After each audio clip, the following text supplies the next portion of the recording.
Hey, what up? It's Arona, aka Cinematic Cisse, and this is a movie review for The Creator.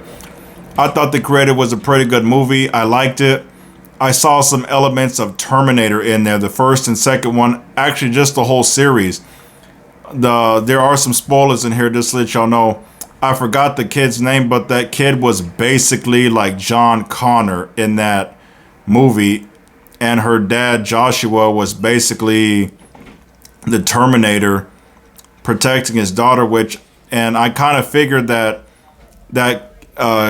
kid was his daughter after a while. I mean, it tripped me out how later on he found out, and everybody trying to take out the kid was basically the T-1000 in that manner, and like the first Terminator.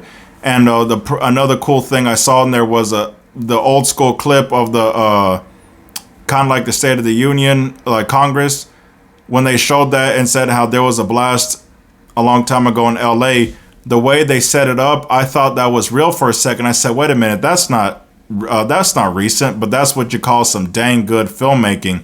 But that blast basically in LA is kind of like in T2 when they showed the scene of Sarah Connor and the blast.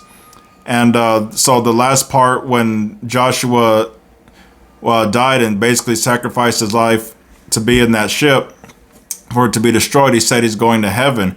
I just want to let y'all know I'm not trying to sound religious or anything, but because this film has some spiritual aspects in there, being a good person is not going to get you into heaven. Jesus did not die on the cross for good people. Good people do not enter into God's kingdom. Forgiven people do.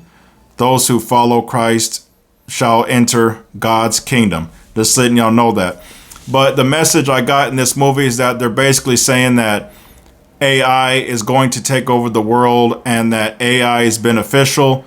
In a sense, that's true. There is an element of truth in that movie, but with the robots and trying to create artificial life in that manner, like a clone, they could create robots and people who are real, but they cannot replicate what God made in that manner, because robots don't have blood, they don't have a soul, they can't reproduce.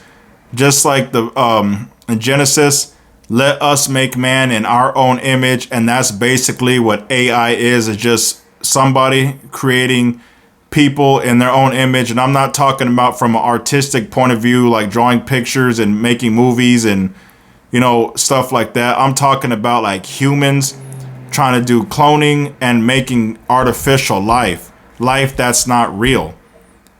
Like I said, humans are real. They're made in God's image. Robots are just man-made that don't have a soul, don't have a spirit or bloodline.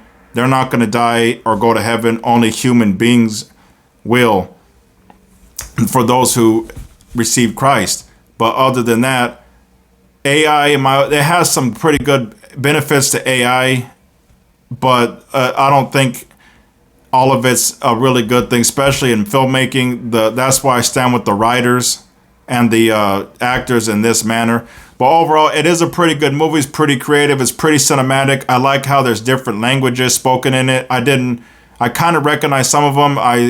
Nepali, I could only say a few words in it, but I like that aspect. I just like how they just showed a different side of things in that ship. That was actually pretty cool how they had like their own little city up there, in which they're trying to do now. Maybe that might happen, but that was pretty cool, pretty cinematic. And like I said, there's some elements of T2 in there, and I kind of saw some of Batman Beyond in there. So I think it would be cool if they incorporated something like this, but with Batman Beyond, because now we have the technology to do it. Shout out to the cast and crew of The Creator. I do suggest y'all check it out. We banging.